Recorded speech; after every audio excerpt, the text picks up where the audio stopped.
এই শালিক, তুই তো বেশ কেমন তোর ঘরটা করে নিয়েছিস পাতা দিয়ে। এই বর্ষাকাল আসছে, তোর আর কোনো অসুবিধে হবে না। এইবার বিপদে পড়বো তো আমি।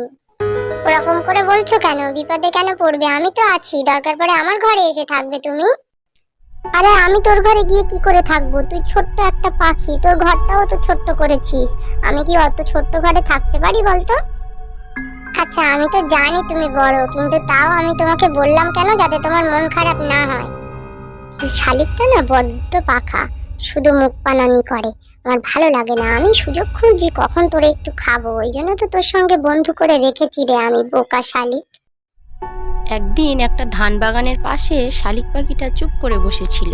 সেই সময় সেখানে গিয়ে পৌঁছায় ওই দুষ্টু ঈগলটা। হ্যাঁ রে শালিক, এই ধান বাগানের পাশে বসে আছিস রে, কি ব্যাপার তোর?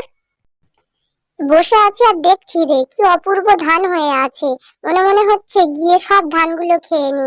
খুব ধান খাওয়ার লোভ হচ্ছে আজকে, তাই এসে একটু বসে আছি। তুইও পারিস বটে, একটুখানি পাখি তুই নাকি ধান বাগানের সব ধান খাবি? তা খেতে পারি না নাকি? আমি ইচ্ছা করলে ধান বাগানের সব ধান একসাথে খেয়ে নিতে পারি। আচ্ছা ঠিক আছে, তাহলে অতই যখন বলছিস সব ধান খেয়ে নিতে পারবি, তাহলে নে দুজন একটা প্রতিযোগিতা করি। ওই ধানগুলো সবার আগে যে খেয়ে নিতে পারবে, সে যা চাইবে তাই হবে। আমি যদি জিতে চাই, আমি তোর কাছে যা চাইবো তোকে তাই দিতে হবে। আর তুই যদি জিতে যাস, তুই যা চাবি আমি তোকে তাই দেবো। যদি রাজি থাকিস তা বল, দুজন মিলে এই প্রতিযোগিতাটা শুরু করি। ঠিক আছে, আচ্ছা নে শুরু কর। আর তুই কি মনে করেছিস আমি হেরে যাব নাকি? একবার শুরু তো করেই দেখ। এই মাথার থেকে ও মাথার ধান সব আমি খেয়ে নিতে পারবো। শোন শালিক, ওই মাথার ধানগুলো তোর আর এই মাথার ধানগুলো আমার। খাওয়া শুরু কর এবার। দুজনে জিতবে বলে দুজনাই দুই মাথা থেকে স্পিডে খাওয়া শেষ করে। কিন্তু ঈগল যেহেতু বড় পাখি, তাই ঈগল সবার আগে ফিনিশ করে দেয় তার খাবার।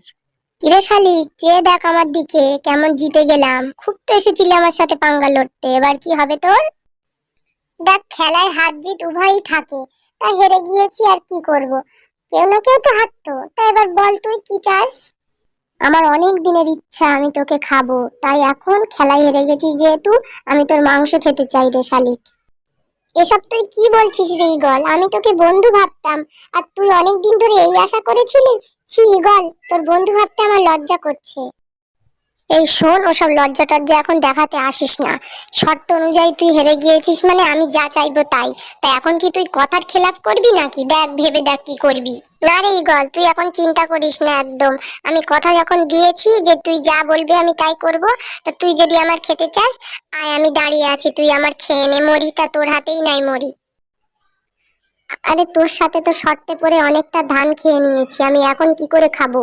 আমি কাল সকালে তোকে খাবো, মর্নিং ওয়াক সেরে আমি তোকে খাবো, তুই রেডি থাকিস। আচ্ছা তাহলে আমি এখন বাসায় গিয়ে বসি, তুই কাল সকালে চলে আসিস বাসায়। দেখিস শালিক, বাসায় যাওয়ার নাম করে আবার যেন কোথাও পালিয়ে যাস না। আমার চোখ তো তুই জানিস, আমি ঠিক কিন্তু খুঁজে বার করব, তখন কিন্তু তোর অবস্থা খারাপ হয়ে যাবে। তুই চিন্তা করিস না বন্ধু, আমি এখন যাই, আমি বাসায়ই থাকবো, তুই কাল সকালে এসে বাসায় আমাকে দেখতে পাবি।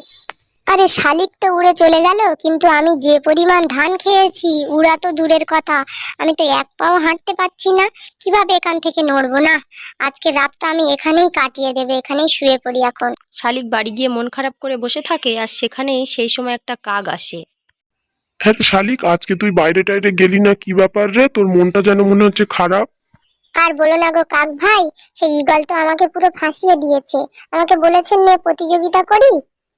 ঈগল শালিকের সঙ্গে কি কি করেছে সব ঘটনাই খুলে বলল কাকের সঙ্গে। না, ঈগলটার তো খুব বার বেড়েছে। ও তোর ঘরের পাশে থাকতো, আমরা মনে করেছি তোর বন্ধু, ওই জন্য কিচ্ছু বলিনি। তুই চিন্তা করিস না, হুট করে তোকে খাবো বললেই কি আমরা খেয়ে নিতে দেবো নাকি? আমি এক্ষুনি যাচ্ছি, গিয়ে সবটা জানাচ্ছি রাজামশাইয়ের কাছে। রাজামশাই ঈগলের কানে করে দুটো দিলে সব ঠিক হয়ে যাবে। তুই তাহলে যা কাক, গিয়ে রাজামশাইকে সবটা জানা, না হলেও কাল সকালে আমাকে খেয়ে নেবে।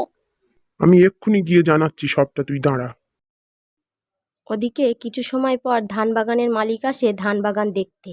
এসে দেখে ধান সব শেষ আর বসে আছে এক ঈগল। ঈগলের ওপর তো খুব রেগে যায় ধান বাগানের মালিক, আর ঈগলকে খুব মারতে থাকে।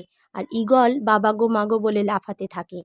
ধান বাগানের মালিক এত মারে সেদিন ঈগলকে, ঈগল তো মারের চোটে সেখান থেকে উঠতেই পারে না। আর দূর থেকে ঈগলের সব ঘটনা দেখলো সেই কাকটি।